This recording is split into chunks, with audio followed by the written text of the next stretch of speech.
Welcome to Life L'Chaim.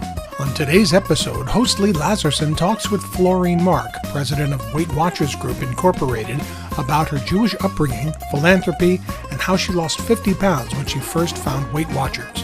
We'll be right back after these messages.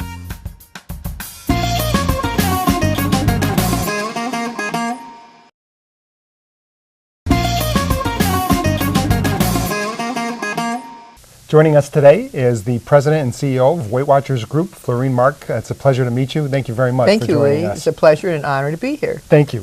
We want to talk to you. We're going to talk about your business career, your philanthropy, all the good things that you do and you've accomplished. But I first want to start out with your Jewish upbringing and how that influenced you as a person and as a business person. Well, we were very poor. I lived with 13 family members, grandmother, grandfather, Bubby's 80, Wow. 6 aunts and uncles, mother, father, 2 sisters, all in one house. But there was always a J&F box in every room, the Jewish National Fund, Sure. those little blue boxes. Sure. And even though we had no money and we were very poor, I mean, even if we put a penny in, you know, my Bubby was, that she made sure that that's what we did. And then she would, on Sunday, she was a little old lady at 40 with osteoporosis and long gray hair, and on Sundays, we would go out and I would go with her and she would have her tzedakah box and she'd stand in front of the bakery and she'd collect for whatever charity that was in her heart at that time. So I grew up learning, and I was taught that the only way you're going to have a great life is that if you give back. That's really important, and I think a lot of people today forget to teach their kids that. I mean, you're not, you know, you don't come from the womb saying, here's my check to Jewish Federation or to March of Dimes, and it has to be taught. Tzedakah, giving back, making sure that you help others, because I feel I'm so lucky that those of us that can should help those of us that can't. So growing up in this wonderful home that was filled with love, but had Orthodox, right? Orthodox Jewish home,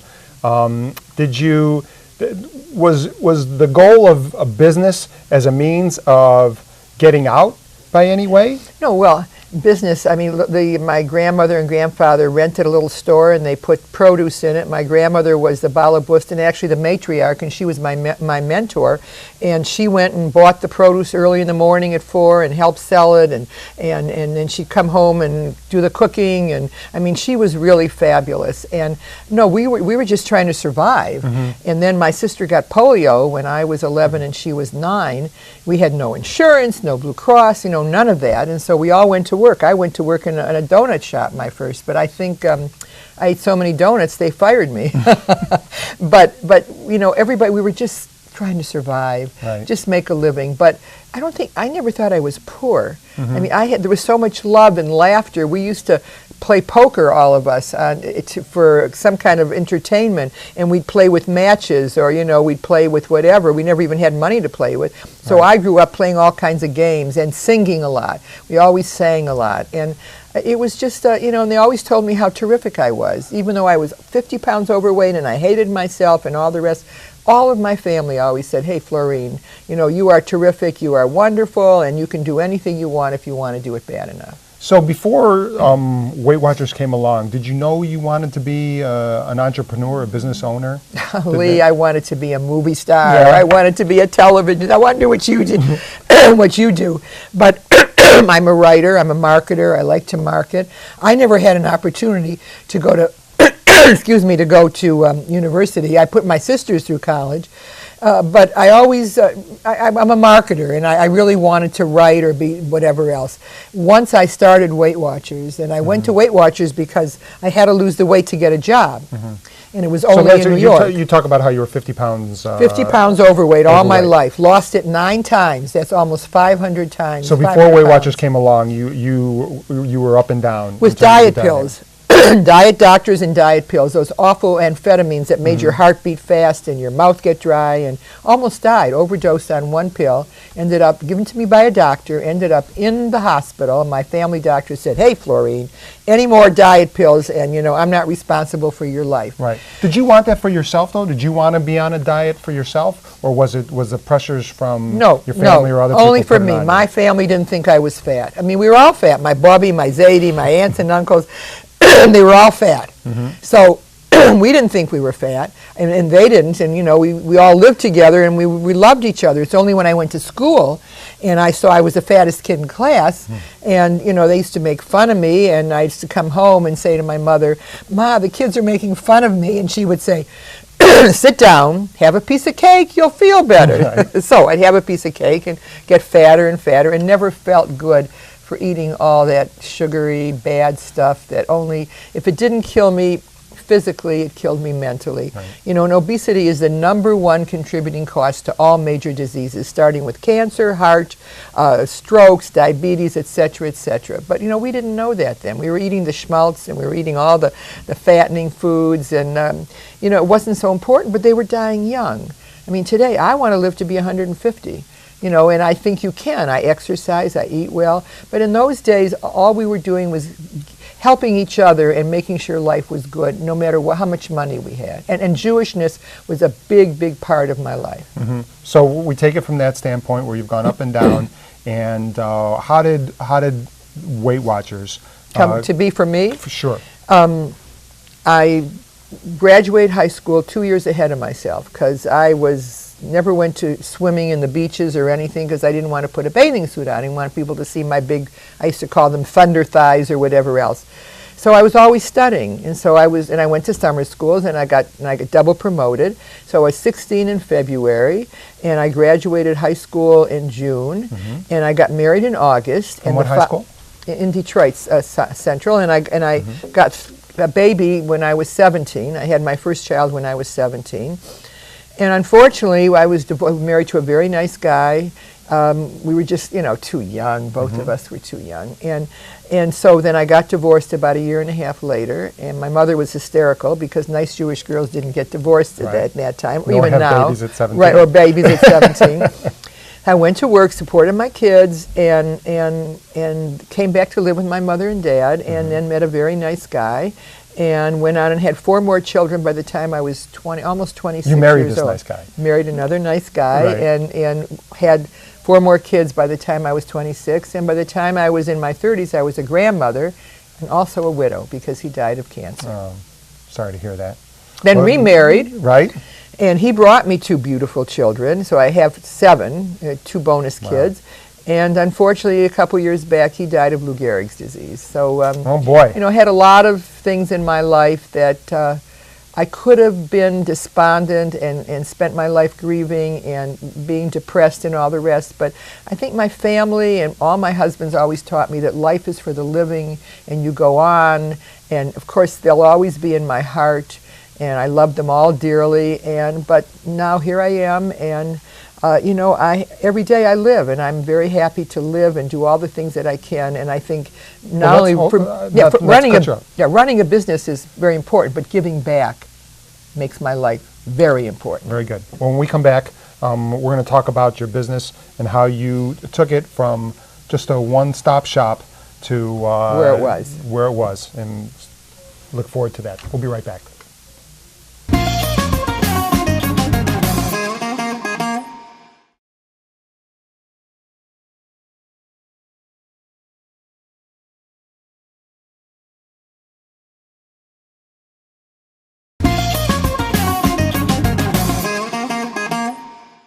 We're back with Florine Mark. Again, it's a pleasure to have you with us, Florine. Thank you.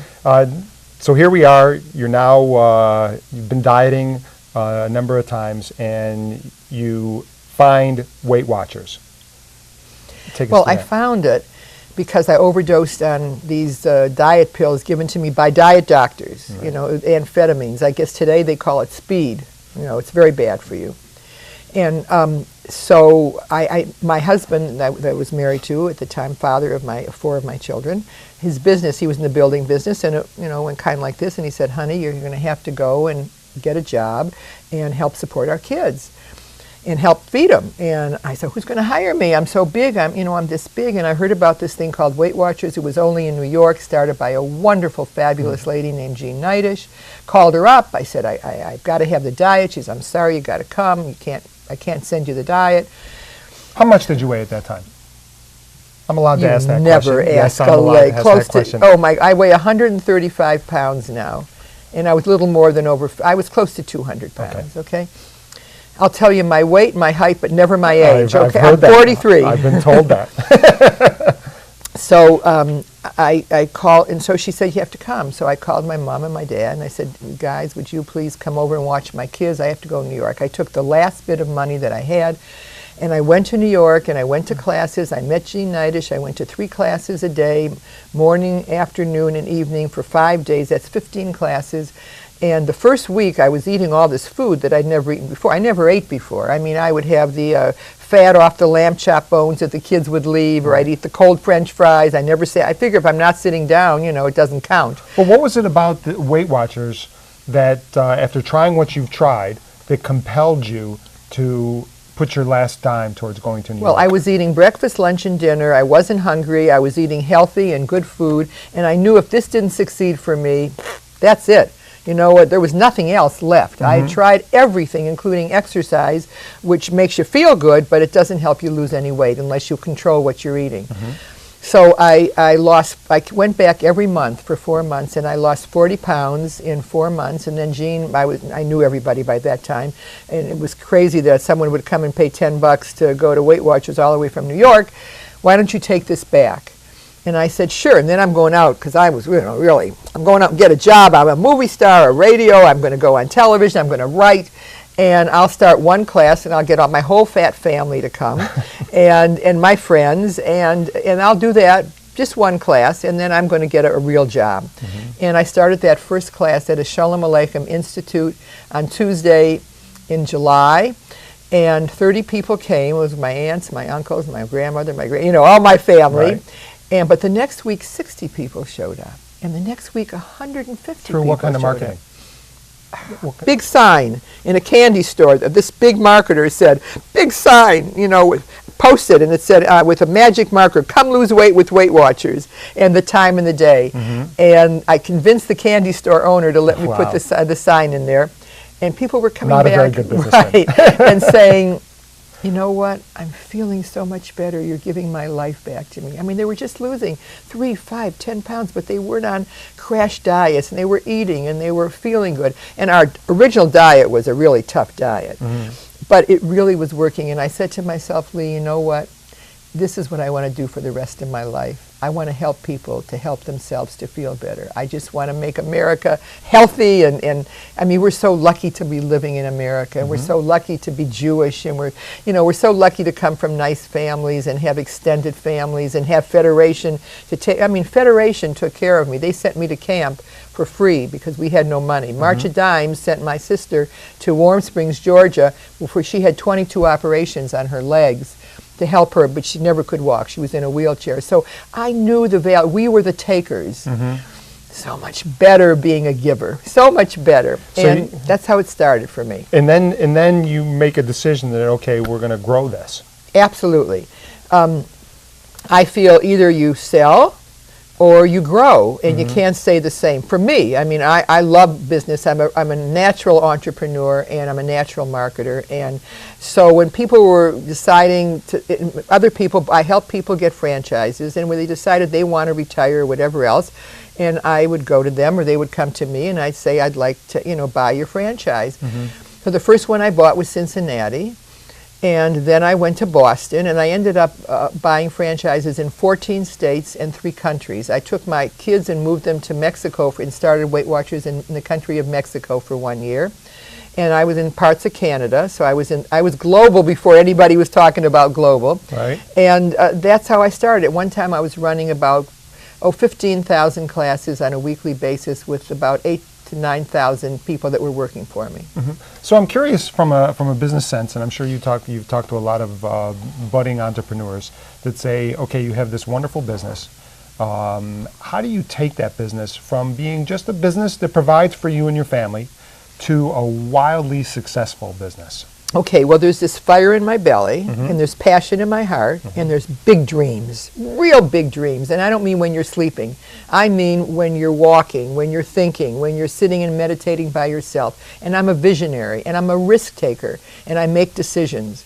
They're not always right, but I make them, and if they're not right, I go back and make other decisions. And I think you have to be that kind of a person if you want to succeed and grow. And I knew I wanted to grow. And if it wasn't in buying other franchises, I would have looked for other business investments, and I would have, or started other things, because that's part of my DNA. And I think and I'm a team player. You know, I don't sit there and say, like, you know, I'm from Detroit, so I know a lot about the GM, Ford, and Chrysler. And I remember when Mr. Iacocca was, bless him, was the president of Chrysler, and he would say, "This is the way it's going to be." Well, women don't work like that. At least this lady doesn't work like that. But you sound like you're talking about where you have your gut instincts. I have a very good gut. I think women have great guts. But do you take it where, from a business standpoint, did you spend a lot of time analyzing the markets you were going into, analyzing how to grow your business, or did you just react and act? I think big corporations and big companies, especially if they're public, have to do certain things. I think entrepreneurs who are private people, private companies, where they don't have to answer to shareholders and other people, I didn't do that much marketing research. I didn't do that much focus groups. Although with the parent company, I do. I've sat in. They do a lot of focus groups and all the rest.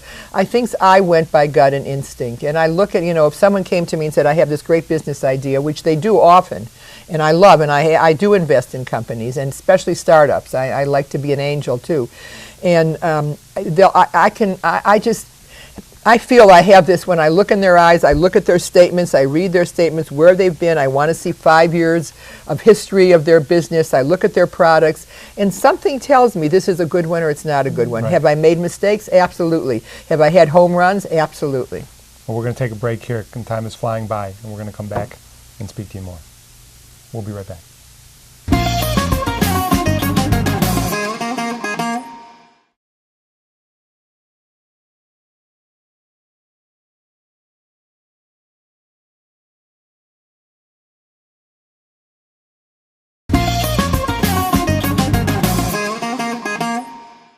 We're back with Florine Mark. Very enjoyable conversation, Florine. Thank you, Lee. When we talk about success, achieving success, and that can be on somebody's individual level in terms of losing weight, and obviously in the bigger levels that we've been discussing in terms of business. But what are the factors that hold people back, or those people who fail in achieving their goal with Weight Watchers or any of the other programs that are out there? What's that line that says they're either going to make it or don't make it? Smoking or exercising or starting a business or growing a business. It's right up here, Lee. Your mind. You have to believe in you. Your brain tells you what to do and what to think. And if you believe that you can do it, then you do it. And if you're able to take a risk, then you do this. And if you don't believe that you can do it, if you say, so many people say, "Oh my God, I've got 50 pounds or 20 or 100 and I just can't do it. I've tried before, I can't do it," they won't do it. If you get up in the morning and you say to yourself, "Oh boy, today's going to be a lousy day because it's raining out or it's snowing out or whatever else, and I'm not going to be able to handle everything that I have," you won't be able to. I wrote a book called Talk to the Mirror. You can get it on Amazon.com. It's not a diet book. Every morning I get up and I look in the mirror and I say, "Good morning, Florine. Today's going to be a good one, and you can do anything you want if you want to do it bad enough." And I make a commitment for each day. And I take step by step. I like people. I encourage myself. And I tell myself I can. And I take a risk, and I manage my team. And I think people that don't lose weight and start over and over and over again because they have not believed. And that's what we do in Weight Watchers classes. We teach people how to believe in themselves, how to take small steps, how to make commitments, how to change your eating habits. I used to go to bed with a half a gallon of ice cream. Now, Lee, albeit I never ate chocolate because everyone knows it's fattening. I only ate vanilla. But albeit was the whole half gallon. I'm okay then. Right.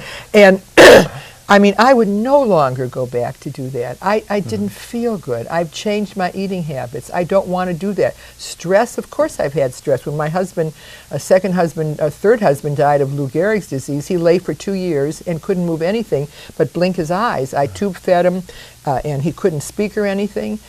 2 years, and I used to say every night when I went to bed, boy, I'm going to eat all the ice cream in the world tomorrow. The stress. I tried to make this man happy and make every day as good as we could until he passed away. And I knew that if I didn't like me, if I ate all that sugar stuff and all the ice cream, I was going to be walking around in my head saying, oh my God, why did you do that? You ate all that stuff last night. You're no good. I said, that's it. I'm going to eat healthy, I'm going to exercise, I'm going to take care of this man, I'm going to love him to pieces to the day he dies. And that's what he did, and I know he loved me to pieces. And he was a champion, he was fabulous. It's a hideous, awful disease, but we got through it. And I think because I believed in my mind that I could take care of him and I could be happy and I could make him happy. Let's switch gears a little bit if you don't mind. In terms of talking about, you brought it up earlier, child obesity.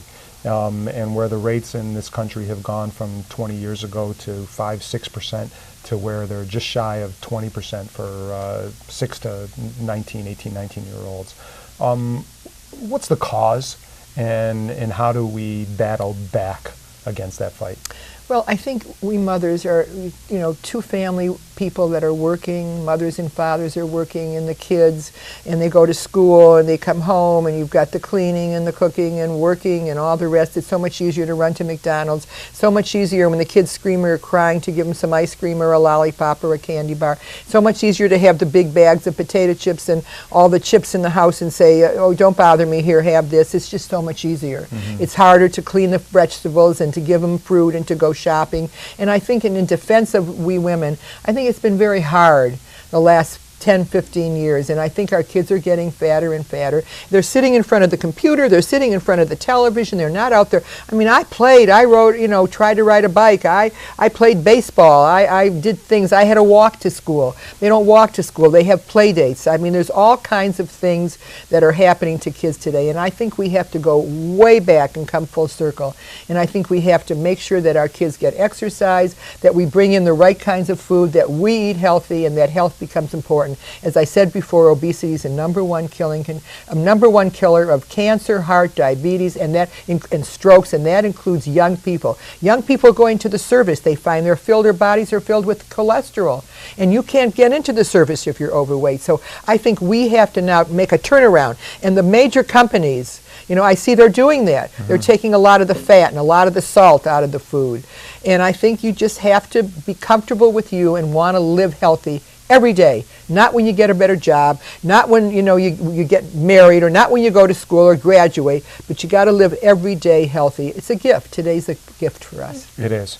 And just in terms of wanting to focus on some of the good works that I know that you've done in your community back in Detroit and certainly around the nation, talk about the giving back that you spoke to and some of the philanthropic works that you take part in. Well, I just became the president of our JCC, our Jewish Center, and we're so lucky. In August of 14, we have the International Olympic Maccabi Games coming. Right. I've been the campaign chair in Detroit. I have been an officer of Federation, but I also give my time to other non-Jewish things, non-Jewish. I'm a board member of several hospitals, American Cancer, American Heart. I try to do as much as I can for everybody. But of course my first love is Jewish Federation, because we at Federation, we have 17 agencies in Detroit that we take care of. You have about 10 seconds Okay, left. and I just think that if we don't take care of our own, who's going to take care of us?